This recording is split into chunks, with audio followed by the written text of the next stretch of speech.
শেখ হাসিনার অডিও বার্তায় আসলে কি এমন আছে যা শুনে মানুষ নতুন করে ভাববে বা তার ভাবনা বদলে যাবে? কোনো নতুন তথ্য, কোনো নতুন ব্যাখ্যা, কোনো এমন অভিযোগ যা আগে কেউ শোনেননি? দীর্ঘদিন ধরে যেসব অভিযোগ বাংলাদেশ আওয়ামী লীগ তুলে ধরে আসছে, সংখ্যালঘু নির্যাতন, অশান্তি, সরকার অবৈধ, সেই একই কথাই আবার শোনা গেল, তবে এবার একটু ভিন্ন ভাবে। তাহলে প্রশ্ন উঠছে, এই উদ্যোগের লক্ষ্যটা আসলে কি? মানুষের মন ফেরানো, নাকি নিজেদের উপস্থিতি আরো একবার মনে করিয়ে দেয়া? কারণ বাংলাদেশের বাস্তবতা দেখা যাচ্ছে এই বক্তব্যকে কেউ বড় রাজনৈতিক মোড় হিসেবে আর দেখছেই না।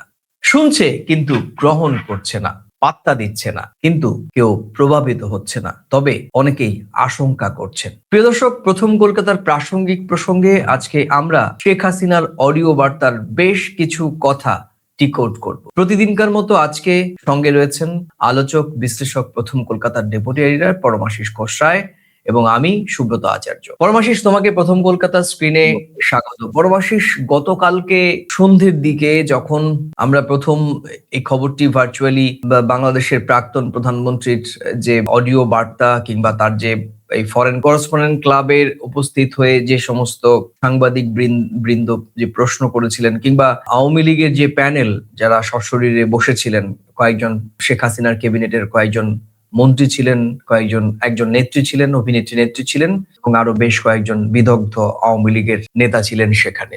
ভারতীয় সাংবাদিকদের উপস্থিতিতে ভার্চুয়াল মাধ্যমে যেরকমটি হয় সেরকমটি আলোচনা। এটি একেবারে দর্শকদের কাছে কোনো নতুন তথ্য না। তাহলে নতুন তথ্য কি যা নতুন করে আলোচনা করা যেতে পারে? আমাদের পাড়া রমল বাবুর মেয়ে কৃষ্ণা পাড়া রথিনের সঙ্গে পালিয়ে গেছে। রথিন অমলবাবুর ড্রাইভার। বিষয়টা খুব সমালোচনা হবে না? হবে তো, যে ড্রাইভারের সঙ্গে অমলবাবুর মেয়ে কৃষ্ণা পালিয়ে গেল, পাড়ায় রিড়ি পড়ে গেল, এলাকায় রিড়ি পড়ে গেল, কলেজে, সোসাইটিতে সমালোচনা ঝড় উঠলো। যারা সমালোচনা করবে তারা গিয়ে পুরো কি মীমাংসা করিয়ে দিতে পারে? ইতিহাস কি বলে? সবান্ধবে নিমন্ত্রণ বোঝো, প্রত্যেক বাড়ি থেকে একজন করে। এখন সবান্ধব 17 মাসে আওয়ামী লীগের নেতা নেত্রীরা বিভিন্ন মিডিয়ার কাছে ভার্চুয়ালি সাক্ষাৎকার দিয়েছেন। এখন সবান্ধবে বললেন। মূল প্রেক্ষাপটটা বাংলাদেশের মাটি, বাইরের লোক, সমালোচক, আন্তর্জাতিক সংবাদ মাধ্যম সকলে ইনভলভ হলো। ভোটটা কারা দেবে? বাংলাদেশের মানুষ তো দেবে। গণ অভ্যুত্থানের আগে সমালোচনার মধ্য দিয়ে কি গণ অভ্যুত্থান হয়েছিল? গণ অভ্যুত্থান করেছিল বাংলাদেশের মানুষ। একটা পক্ষ করেছে, আর একটা পক্ষ আওয়ামী লীগ। কিন্তু একটা পক্ষের এতটাই ক্ষমতা ছিল, নাড়িয়ে দিয়েছে গোটা দেশটাকে। একটা নির্বাচিত সরকার, তাদের কথা অনুযায়ী সবকিছু যাতে তাদের হাতে, ইন্টেলিজেন্স থেকে শুরু করে প্রশাসন, আর্মি, পুলিশ, বাংলাদেশ সেনাবাহিনী, যত রকম স্তর আছে সব তাদের কন্ট্রোলে, ক্ষমতাও তাদের, প্রশাসনে তাদের। কি এমন ঘটলো? আমার মনে হয় সোজা কথায় কি জানো, রেসপেক্ট দিয়েই বলছি, উনি একজন দেশের প্রধানমন্ত্রী, আমাদের দেশে রয়েছেন, সসম্মানে রয়েছেন, নিরাপত্তার মধ্য দিয়ে রয়েছেন, কিন্তু রাজনৈতিক ভাবে ওনারা এখন বাংলাদেশের সাধারণ মানুষের কাছে আমার মনে হয় ব্রাত্যই।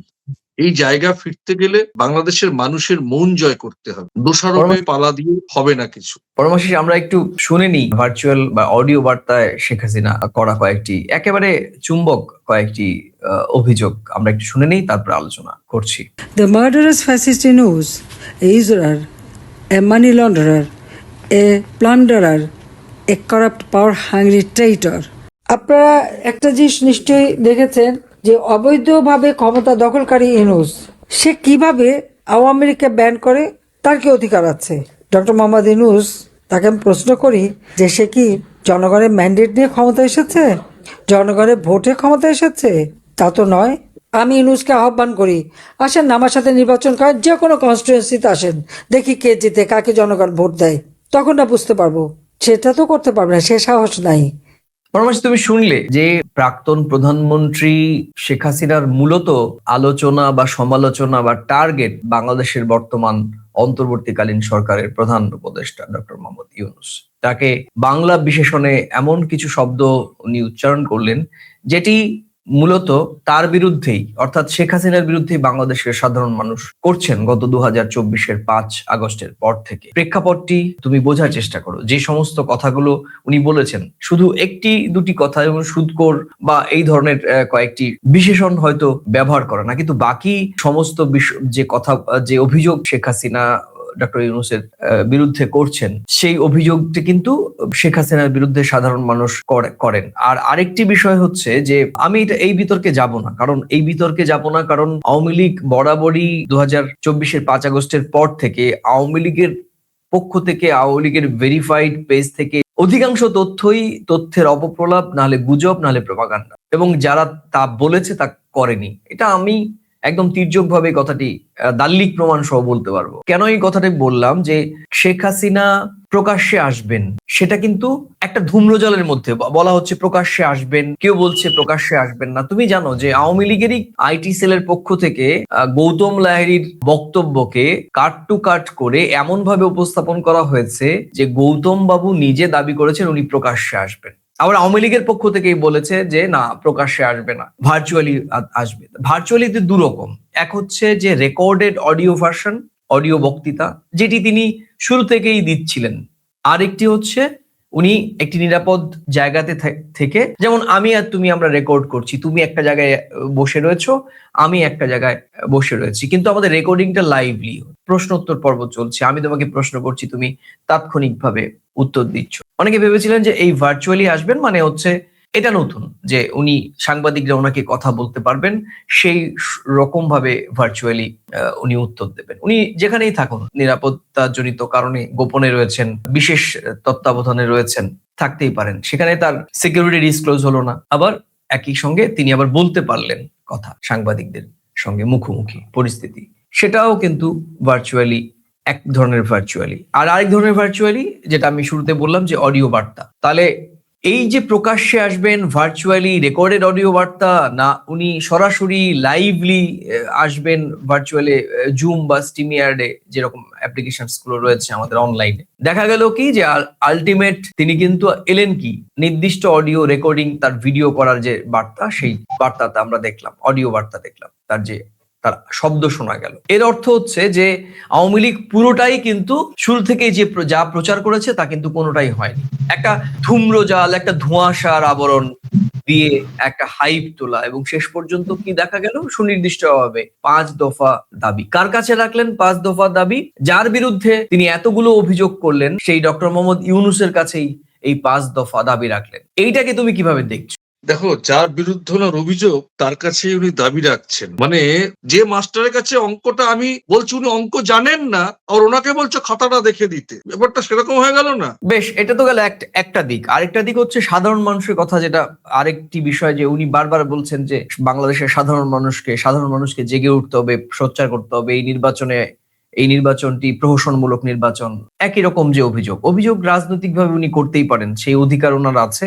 সেটা নিয়ে আমার ব্যক্তিগতভাবে, কিংবা আমি এটাকে মনে করি না যে অভিযোগগুলো তিনি করতে পারেন না। কিন্তু আবার যাদের কাছে এই অভিযোগগুলো উনি তুলছেন এবং যাদেরকে উনি ঐক্যবদ্ধ হয়ে এই নির্বাচনকে প্রহসন বলে দাবি করছেন, বাস্তব দিকটা কি আছে? বাংলাদেশের সাধারণ মানুষ, মূলধারার সংবাদ মাধ্যম, এমনকি বিরোধী রাজনৈতিক দলগুলো কিন্তু এই রকম অডিও বার্তাকে আর কেন্দ্রীয় ইস্যু বলে মনে করে না। তবে তারা একটা জিনিস একেবারেই উপেক্ষা করছে না, যে কারণ শেখ হাসিনা কিন্তু এই মুহূর্তে অতীত কিছু জায়গায় শেখ হাসিনার সঙ্গে সংঘাত, এটা একটা জড়িয়ে রয়েছে, এবং তার একটা 15 বছরের দীর্ঘ রাজনৈতিক শাসক, কেউ আবার স্বৈর শাসক হিসেবে মনে করেন। সেক্ষেত্রে শেখ হাসিনার এই নির্বাচনের আগে এই ধরনের অডিও বার্তা দিল্লির বুকে ফরেন করেসপন্ডেন্ট ক্লাবে, যেখানে প্রায় 63টি দেশের ভারতীয় প্রতিনিধিরা ছিলেন, সেখানে দাঁড়িয়ে একটা অডিও বার্তা রেকর্ডেড হোক, তাতে নতুন করে বাংলাদেশে কোনো সহিংসতা হতে পারে কিনা,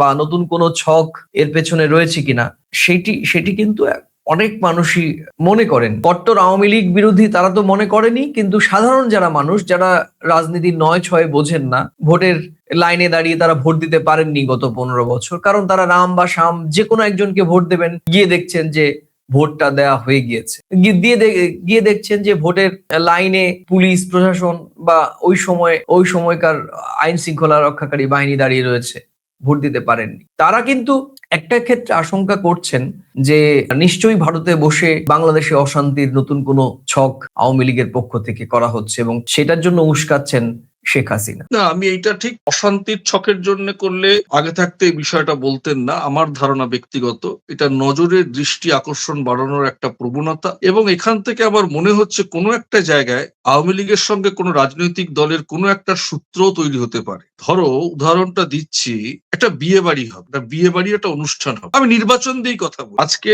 ফরেন করেসপন্ডেন্ট ক্লাবে যে উনি গতকালকে যে রেকর্ডেড ভিডিওটা দিয়েছে, উনি রেকর্ডেড অডিও। বাংলাদেশের একটা প্রধানমন্ত্রী, বাংলাদেশের একজন প্রাক্তন প্রধানমন্ত্রী, আওয়ামী লীগের ম্যাসিভ সমর্থক বাংলাদেশের মাটিতে একটা সময় ছিল, আজও আছে কিনা সেটা প্রশ্ন চিহ্ন। কিন্তু গণবিক্ষোভের পরে সেই দলটা এখন বাংলাদেশ থেকে কম বেশি আইনানুগ ভাবে বিতাড়িত, এবং সে দেশের প্রধানমন্ত্রী আমাদের দেশে অবস্থান করছেন। তিনি এখন প্রাক্তন, 12 তারিখ নির্বাচন হতে যাচ্ছে। সার্বিকভাবে ওনার একটা বক্তব্য অবশ্যই মিডিয়ার কাছে ইম্প্যাক্ট হতে পারে, সেটা তার দেশের মিডিয়া, আমাদের দেশের মিডিয়া, আন্তর্জাতিক মিডিয়া। ওনার এই বলার মধ্য দিয়ে একটা নজর, আলাদা করে দৃষ্টি আকর্ষণ জায়গা তৈরি করবে। সে আলাদা করে নজর দেওয়ার, এক্সট্রা সতর্কতা দেওয়ার একটা মিডিয়ার কাছে দৃষ্টি, মিডিয়া কি করে বেশি নজর দেবে, একটা করসপন্ডেন্ট জায়গায় 4টে করসপন্ডেন্ট ইনপুট করবে। সেই জায়গা থেকে ওনারা কেন কোনো অশান্তি ঘটাবে? ওনারা কাউকে কোন রকম, ওনারা যে কাজটা করে এসছে আর যেন কেউ কাজটা করতে না পারে, সেই অ্যাক্সেসটা না পায়, সেইটার পথটা অবরুদ্ধ করার একটা চেষ্টা করছে। কেন করছে? ওনাদের তো তুমি একটা সময় বাংলাদেশের মাটিতে রাজনীতিতে ফিরে আসতেই হবে, আজ নয় কাল। সেটা 10 বছর পরে হতে পারে, 20 বছর পরে হতে পারে, কিন্তু কারুর সঙ্গে কোনো একটা আন্ডারস্ট্যান্ডিং এর জায়গা থাকলেও কিন্তু তবে এই কৌশলটা নেওয়া হয়ে থাকে, এটা কিন্তু ইতিহাস বলে। বেশ, আমি বলছি তাহলে তুমি বলতে চাইছো যে এই ধরনের বক্তব্য দেয়া উস্কানো নয়, মানে এই ধরনের বক্তব্য দেয়া উস্কানো নয়, তাই বলছো? উস্কানো ঠিক বলবো না, নিজের দলীয় কর্মীদেরকেও সতেজ রাখারও একটা বার্তা, বাট উস্কানো নয়। এটা ঠিক। এটা খুবই ভ্যালিড পয়েন্ট যে নির্বাচন তো একদম দোরগোড়ায় দাঁড়িয়ে রয়েছে। 12 তারিখে নির্বাচন, তার আগে আওয়ামী লীগের সমর্থক, আওয়ামী লীগ যারা ভোট দিতেন, আওয়ামী লীগের যারা সেখানে বেনিফিশিয়ারি, সুবিধাভোগী, যাদেরকে রেখে এই সমস্ত নেতা নেত্রীরা পালিয়ে এসেছেন, তো তাদের তো একটা কিছু সামনে দেখাতে হবে যে আমরা আছি একটা এখনো। অক্সিজেন দেওয়া, একটা অক্সিজেন দেওয়া। তার মানে কিন্তু নির্বাচনের তাতে, আগে কিন্তু বেসিক্যালি না, যাতে কি বেসিক্যালি কিন্তু তাতে চিড়ে ভিজবে না। এখানে একটা আন্ডারস্ট্যান্ডিং এ না গেলে বাংলাদেশের মাটিতে, আমি তো আগেও বলেছিলাম, এত ঘাটাঘাটি করার দরকার নেই, দুধ কা দুধ পানি কা পানি। ওনারা যদি ইলেকশনে চলে আসতো তাহলেই প্রমাণিত হয়ে যেত ওনাদের সমর্থন কতটা আছে। আচ্ছা, আমি আমি আমি এক খুব পয়েন্ট টু পয়েন্ট এবার বিশ্লেষণ করতে চাই এক এক করে। প্রথমে বলা হচ্ছিল, ওই যে বললাম যে ভার্চুয়ালি আসবেন, video recording, video live recording, audio live recording, audio বার্তা, কিছুই হলো না। আলটিমেটলি দেখা গেল যে ভিডিও এলো না, অডিও এলো, এবং সেটাও রেকর্ডিং। ভিডিও হলে কি হতো? ভিডিও হলে প্রশ্ন মুখোমুখি করার সুযোগ ছিল সাংবাদিকদের। সেখানে প্রাক্তন প্রধানমন্ত্রী শরীরী ভাষা, তার উচ্চারণ কিংবা তার মধ্যে কনফিডেন্ট, এই সমস্ত বোঝা যেত। তাৎক্ষণিক প্রতিক্রিয়া হলে যে বডি এক্সপ্রেশন ডেলিভার করে সেগুলো বোঝা যেত।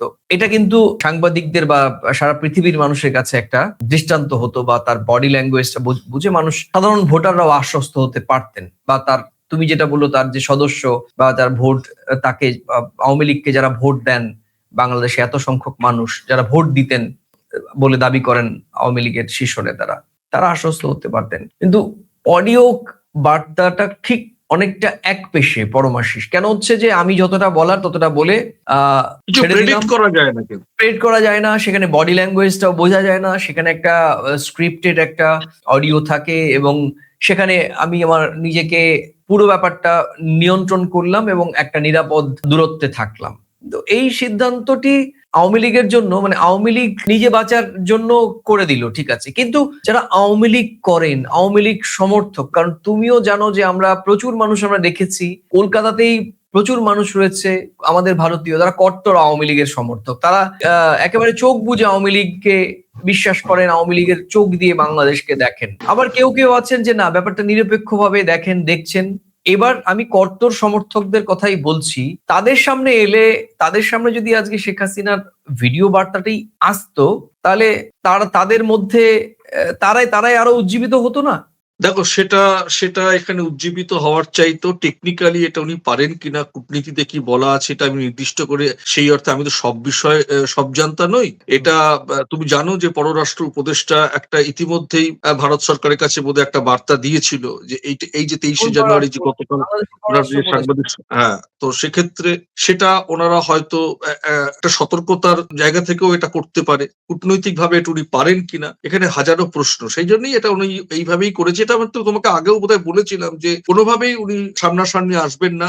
আর ওনার নিরাপত্তার প্রশ্নে সেটা তো ভারত সরকার অ্যালাউ নাও করতে পারে। তারপরে মুখোমুখি এই যে কথা বলা, ভিডিও, এগুলো মনে হয় কোনো বিধিনিষেধের ব্যাপার থাকলেও থাকতে পারে, সেই জন্য এটা করেনি। কথাটা হচ্ছে যে ওনারকে একটা বার্তা দিতে হবে, জানান দিতে হবে, সবান্ধবে বলতে হবে, সকলকে বলতে হবে ওনার বক্তব্যটা, সেটা একতরফা বলাই ভালো, বুঝছো? বেশ, ওনাকে তাহলে যদি প্রেস- ধরো ধরো একটা একটা সাংবাদিক সম্মেলন, একটা সাংবাদিক সম্মেলন, সাংবাদিক সম্মেলনই নয়, সাংবাদিক বৈঠকই নয়, সাংবাদিক সম্মেলন বা বৈঠক তখনই হবে যখন প্রশ্নকারী যাকে প্রশ্ন কথা বলার করবেন সুযোগ সেই পাবে। প্রশ্নের উত্তর, যিনি প্রশ্ন ছুড়বেন অপোজিট থেকে, যার উদ্দেশ্যে প্রশ্ন ছুড়বেন সেই প্রশ্নের উত্তর আসবে। তাহলে সাংবাদিক সম্মেলন বা বৈঠক কোথায় হলো?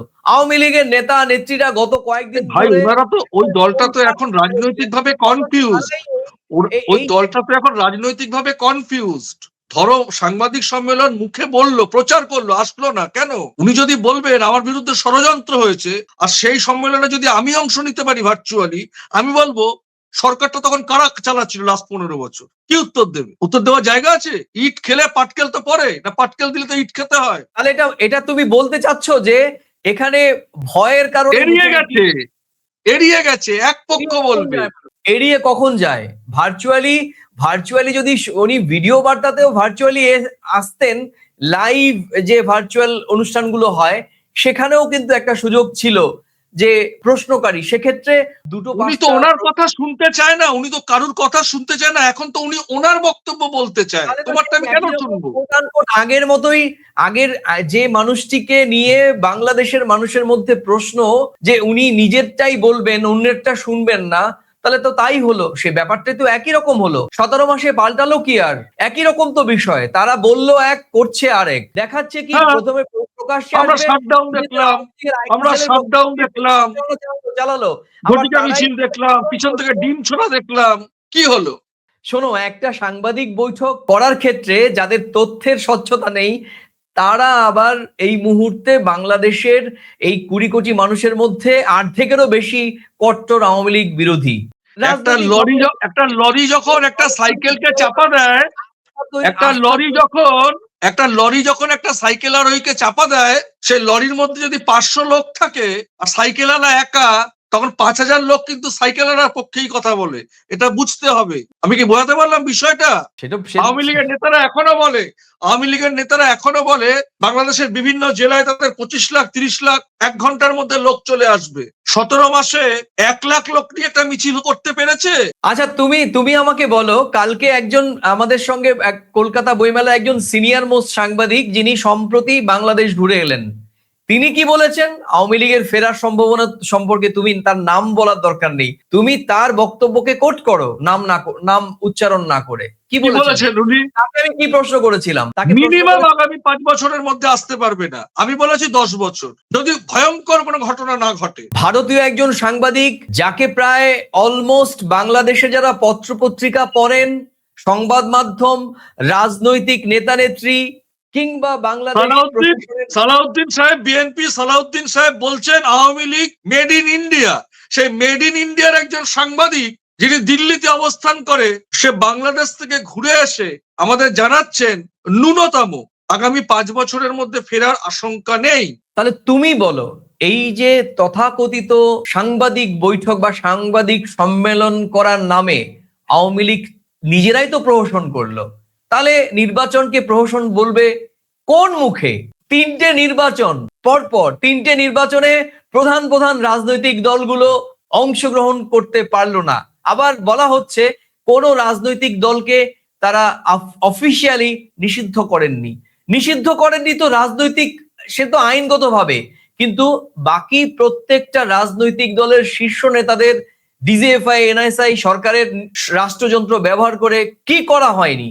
যারা আমার বক্তব্য শুনছেন, যারা নির্যাতিত হচ্ছেন, যারা প্রকৃতভাবে ভুক্তভোগী বা যে দলগুলো ভুক্তভোগী তারা টের পাচ্ছেন, আর যারা করেছেন শেখ হাসিনার রাজনৈতিক দলের লোক এবং প্রশাসনের লোক, তারা নির্দিষ্টভাবে জানেন যে আমি যা বলছি তা 100% সত্যি। সেই মানুষগুলো আজকে দিল্লিতে বসে বকলমে প্রহসনমূলক সাংবাদিক বৈঠক, সাংবাদিক সম্মেলন করার নামে কার্যত প্রেস নোট, প্যাম্পলেট চালিয়ে দিল 5 দফা দাবির বলে। এবং কার কাছে 5 দফা দাবি করলেন উনি? দেখো, এত কথা, মানে বিষয়টা দেখো, বাংলাদেশে একটা সরকার 15 বছর থাকলে তার বিরোধী দলের একটা, আমি তারেক রহমান সাহেবের কথা বলছি, সেও তো একটা রাজনৈতিক পরিবারের ছেলে, তার মা প্রধানমন্ত্রী, তার বাবা রাষ্ট্রপতি ছিল, ঠিক বলছি তো? একদমই তাই। তো সেই পরিবারের একটা ছেলে, তাকে 17 বছর দেশের বাইরে থাকতে হয়। তুমি কি মনে করো নির্বাচনের নামে প্রহসন হয়েছে এটা নতুন করে বলতে হবে? বাংলা কথায় গায়ের জোয়ারি বাংলাদেশের মাটিতে হয় কি হয় না, আমাদের দেশে আমরা ভাবতে পারি যে নরেন্দ্র মোদী প্রধানমন্ত্রী তখন যতদিন থাকবে ততদিন সেই দেশের বিরোধী দলনেতাকে দেশের বাইরে থাকতে হবে বা বিরোধীকে বাইরে থাকতে হবে, এবং টপ পর্যায়ে। আমি বলতে এটা চাই নতুন করে বলার কিছু নেই। এটা আমি শোনো, আমি একদম এরকম পরিষ্কার করে বলে দিই, আমার মনে হয় বাংলাদেশের গণতান্ত্রিক পরিবেশ এক পেশে, যে যখন ক্ষমতায় থাকবে তার তখন স্বরাজ চলবে। একদমই তাই। এবং তাহলে মানতে হবে, আমি তোমার সঙ্গে এগ্রি, মানতে হবে আজকে যদি প্রহসনে নির্বাচন হয় তাহলে পরপর 3টি নির্বাচন, যে নির্বাচনে প্রধানমন্ত্রী হিসেবে বসেছিলেন শেখ হাসিনা, আর প্রত্যেকটি যে এক পেশে কাজ করে যাবে, সেও কিন্তু অন্যরা যখন করবে সেও তখন কিন্তু সেই সন্দেহটা প্রকাশ করবে এক পেশে কাজ। সেই জন্যই কালকে সবান্ধব সাংবাদিক সম্মেলনের ডাক দিয়ে রেকর্ডের অডিও শুনিয়ে দেওয়া হয়েছে। একদমই। যাতে সর্বশেষ আমরা 5 দফা দাবি নিয়ে আমরা আরেকটু সংক্ষিপ্ত করতে চাই। 5 দফা দাবিতে কি কি বলা হয়েছে রেকর্ডেড এই প্রেস বার্তায়, আমরা এটাকে সাংবাদিক সম্মেলন কিংবা সাংবাদিক বৈঠক হিসেবে প্রথম কলকাতা মনে করে না। গতকালকে দিল্লিতে যেটা হয়েছে সেটি হচ্ছে আওয়ামী লীগের পক্ষ থেকে একটি প্রেস নোট ইস্যু করা হয়েছে। আমরা সংবাদ বিজ্ঞপ্তিতে যে কথা বলা হয়েছে আমরা সেই কথার 5টি পয়েন্ট বা 5 দফা দাবির বিষয়ে ঢুকবো। পরমাশিস, শুনতে বড়, শুনতে গুরুতর, কিন্তু বাস্তবে প্রশ্নবিদ্ধ। 1, জাতিসংঘের নিরপেক্ষ তদন্ত। প্রশ্ন হচ্ছে এটা কি আজ বাংলাদেশের সাধারণ মানুষের প্রধান চাওয়া কিনা? 2, অন্তর্বর্তী সরকারের বৈধতার প্রশ্ন। এই প্রশ্ন আওয়ামী লীগ তুলছে, কিন্তু রাস্তায় কি মানুষ তুলছে না? তো মব সন্ত্রাস ও নিরাপত্তা গুরুত্বপূর্ণ বিষয় নিঃসন্দেহে, কিন্তু মানুষ কি ভুলে গেছে আওয়ামী লীগ সরকারের 15 বছরের অভিজ্ঞতা? গুম, খুন, বিচার বহির্ভূত হত্যাকাণ্ডের ঘটনা, সাংবাদিকদের নিগ্রহ করা, সাংবাদিকদের প্রেস কার্ড বাতিল করা, টেলিভিশন বন্ধ করে দেয়া, পত্রিকা বন্ধ করে দেয়া, ভিন্নমত পোষণ করতে পারে এই ধরনের আশঙ্কাতে বিদেশি সাংবাদিকদের ভিসা বাতিল করা, সংখ্যালঘু সাংবাদিক সুরক্ষার কথা বারবার বলা হচ্ছে। এটা নৈতিকভাবে শক্ত দাবি, কিন্তু এই দাবির নৈতিক ভার আওয়ামী লীগ কতটা বহন করতে পারে? প্রশ্ন কিন্তু আমি শুরু থেকেই করছিলাম, আলাদা করে আর বলার জায়গা নেই। রাজনৈতিক প্রতিহিংসা বন্ধ করার দাবি তুলেছেন শেখ হাসিনা তার প্রেস নোটে। এই দাবিটি সবচেয়ে বড় প্রশ্ন, যে এটি আত্মসমালোচনামূলক নাকি কৌশলগত ভাষা। রাজনৈতিক প্রতিহিংসা কে শুরু করেছিল, কারা শুরু করেছিলেন? দেখো, 5টা যে দাবি তুলেছেন, সেই 5টা দাবি পাল্টাটা তো ওনারাই করে এসেছেন, ইতিহাস তো তাই বলছে। একটু পিছন দিকে তাকালে তো তাই হচ্ছে। আমি সরকারে আছি, আমার বিরোধী প্রধানমন্ত্রী, বিরোধী নেত্রীর ছেলে 17 বছর দেশের বাইরে, তারা এখন অন্তর্বর্তী সরকার ক্ষমতায় রয়েছে, প্রধানমন্ত্রী বাইরে। যা ঘটেছে, যা হতে পারে, যা করেছি, আমি যখন করছি সেটা ঠিক, অন্যরা যখন করছে তখন ভুল, সেই দাবিগুলো তুলছে। যা হয়েছে সেটা ভালো করে ওনারাই জানেন, এখন সেটা ভুল মনে হচ্ছে, এটাকে উইথড্র করতে হবে বা এইগুলো করতে হবে, যেটা উনি করেন। এইভাবে হবে না। কিন্তু এখানে মানুষের মনের কাছে পৌঁছতে হবে, এইভাবে হবে না। দোষারোপের পালা দিয়ে, তোমাকে আবারও বলছি, বাংলাদেশের মাটিতে গণতন্ত্র এক পেশে। একদমই। গণঅভ্যুত্থানের পর বাংলাদেশের সমস্ত দায়িত্বশীল রাজনীতিক দোরগোড়ায় বাংলাদেশের জাতীয় নির্বাচন, সকলকে ওয়ার্ন হতে হবে, সাবধানতা, সতর্ক থাকতে হবে। বাংলাদেশের সাধারণ মানুষের অধিকারের প্রশ্নে তাদের রাজনৈতিক বিচরণকে সুরক্ষিত রাখতে, অনেক বেশি তাদের চলনকে লালন করতে হবে সততার সঙ্গে, তাহলেই একদমই। কিন্তু বাংলাদেশে নতুন করে গণতান্ত্রিক পরিবেশ ফিরে আসবে। আমরা যেটা আজকে বলছি এক পেশে, বাংলাদেশের গায়ে কিন্তু সেই তকমাটা লাগবে না যে বাংলাদেশে গণতন্ত্র এক পেশে। একদম আমরা শেষ পর্যায়ে যাচ্ছি। প্রথমেই তোমাকে বলেছিলাম যে যার কাছে আজকে শেখ হাসিনার প্রেস নোটে, অডিও প্রেস নোটে যে 5 দফা দাবি রাখা হলো যেই ডক্টর মোহাম্মদ ইউনূসের কাছে, কিন্তু বর্তমান বাস্তবতা কি বলছে? অন্তর্বর্তীকালীন সরকার আন্তর্জাতিকভাবে স্বীকৃত, প্রশাসনিক নিয়ন্ত্রণ রয়েছে, আপাতত বড় কোনো জনরোষ নেই ডক্টর মোহাম্মদ ইউনূসের বিরুদ্ধে। ঠিক এই অবস্থায় দিল্লিতে বসে দেয়া এই প্রেস নোটের বার্তা কি আদৌ গুরুত্ব দেবেন ডক্টর মোহাম্মদ ইউনূস কিংবা তার উপদেষ্টা পরিষদ? আর তার চেয়ে বড় প্রশ্ন, এই দাবির জন্য কি মানুষ নতুন করে রাস্তায় আদৌ নামবেন, অর্থাৎ শেখ হাসিনার পক্ষে? এই উত্তরটা তুমিও জানো, আমিও জানি, এবং আমাদের দর্শক তারাও বলবেন। কি বলবেন? না। পরমাশিস, আজকের আলোচনার যে মোরাল অফ দি স্টোরি, সেই মোরাল অফ দি স্টোরি যদি তোমার কাছে খুব সংক্ষেপে বলা হয়, তুমি কি উত্তর দেবে? আলোচনার দেখো, আমাদের এই যেটা লাস্ট তুমি বললে যে আদৌ ইউনূস সরকার বিষয়টি কি গুরুত্ব দেবে কিনা, বিষয়টা হচ্ছে ইউনূস সরকার গুরুত্ব দিক বা না দিক সেটাও কিন্তু প্রাক্তন প্রধানমন্ত্রী শেখ হাসিনা জানতেও চান না।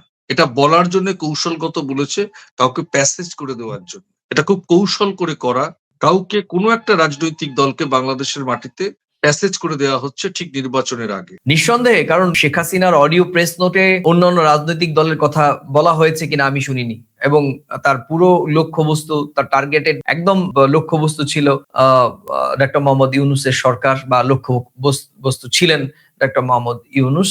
17 মাসে তার কর্মকাণ্ড, সরকার পরিচালনার ক্ষেত্রে, বিশেষ করে আইন শৃঙ্খলা এবং কট্টর ভারত বিরোধিতা নিয়ে কিন্তু আমরা একেবারে তীব্রভাবে শুরু থেকে সমালোচনা করেছি। কিন্তু রাজনৈতিকভাবে আওয়ামী লীগ এবং ডক্টর ইউনূস ভার্সেস যখন বিষয়টি দাঁড়ায়, তখন পারস্পরিকভাবে বিষয়টি সাংঘর্ষিক। আর যখন যে কট্টর বাংলাদেশে কট্টর ভারত বিরোধিতা তৈরি হয়েছে, আমরা মনে করি এই ভারত বিরোধিতা তৈরির মূল বীজ বপন হয়েছিল 1971 সালে, এবং তারপর থেকে যে রাজনৈতিক দলগুলো বাংলাদেশে ক্ষমতায় এসেছে, তারা তাদের মতো করে এই কট্টর ভারত বিরোধিতার বীজকে লালন পালন করেছেন। এবং নিঃসন্দেহে বলতে দ্বিধা নেই, গেল 15 বছর অর্থাৎ শেখ হাসিনার সময় এই বীজ থেকে অঙ্কুরিত হয়েছে তীব্র ভারত বিরোধিতা, বিদ্বেষী মনোভাবের, এবং তাই আজকে বিষবৃক্ষ হয়ে উঠেছে। সেই ভারতের রাজধানী দিল্লির মাটিতেই বারবার কেন ব্যবহার করা হচ্ছে? দিল্লির বুকে আওয়ামী লীগের এই প্রেস নোট শুধু একটা জিনিস পরিষ্কার করে দিচ্ছে পরমাশিস, দলটির আন্তর্জাতিক নজরে আনার কৌশল, কিন্তু দেশের ভেতরে সংগঠন পুনর্গঠনের শক্তি এখনো অনেক দুর্বল। বিদেশের মঞ্চে কথা বলা আর দেশে ফেরার রাস্তা তৈরি করা, এই দুটো এক জিনিস নয়, বরং অনেক সময় এই দূরত্বটাই আরো স্পষ্ট হয়ে যায়। শেষ করব, শেখ হাসিনার এই প্রেস নোট বা অডিও প্রেস নোট বাংলাদেশের রাজনীতিতে মোটেও ঝড় তোলেনি, কিন্তু এটা একটা অস্বস্তি রেখে গেছে। উত্তেজনা নয়, আবেগ নয়, বরং প্রশ্ন। এই উদ্যোগ কি পরিস্থিতি শান্ত রাখবে, নাকি অনিচ্ছাকৃতভাবে নতুন টানাপোড়েন তৈরি করবে? এই প্রশ্নের উত্তর আজ আমাদের কাছে নেই, কিন্তু একটা বিষয় তো স্পষ্টভাবে বোঝা যাচ্ছে, শুধু এই অডিও প্রেস নোটে, শুধু বিদেশের মঞ্চে দাঁড়িয়ে মানুষের মন জয় করা খুব সহজ নয়। আর সেই বাস্তবতাটাই আজ আওয়ামী লীগ এবং শেখ হাসিনার সামনে সবচেয়ে বড় চ্যালেঞ্জ। প্রিয় দর্শক, আজ এই পর্যন্তই। আবার দেখা হবে নতুন কোনো বিষয়ে, প্রাসঙ্গিক প্রসঙ্গ নিয়ে। আর প্রতিদিনকার মতো আমাদের এই প্রাসঙ্গিক প্রসঙ্গে আমার এবং আমাদের আলোচকের কোন মন্তব্যের সঙ্গে আপনি সহমত, বা পুরো ভিডিওর মন্তব্যগুলোর সঙ্গে আপনি হতে পারেন ভিন্নমত, আপনার মূল্যবান মতামত জানাতে পারেন মন্তব্যের কলামে। আর এই ভিডিওটি সত্যিই ভালো লাগলে নিজেদের মাঝে শেয়ার করে ছড়িয়ে দেবেন। চ্যানেলটিতে নতুন এলে, পুরনো ভিডিও দেখে চ্যানেলটি ভালো লাগলে, আপনাদের কাছে গ্রহণযোগ্য মনে হলে তবেই লাইক বা সাবস্ক্রাইব করতে পারেন। আমরা প্রতিদিন আমাদের ভিডিও প্রথমে ইউটিউব এবং পরে ফেসবুকে আপলোড করি, দেখার আমন্ত্রণ রইল। পরমাশিস, তোমাকেও অনেক অনেক ধন্যবাদ, কৃতজ্ঞতা। তাহলে আজ এই পর্যন্তই, আবার দেখা হবে নতুন কোনো বিষয় নিয়ে। ততক্ষণ ভালো থাকুন, সুস্থ থাকুন, সবাই নিরাপদে থাকুন। নমস্কার। নমস্কার।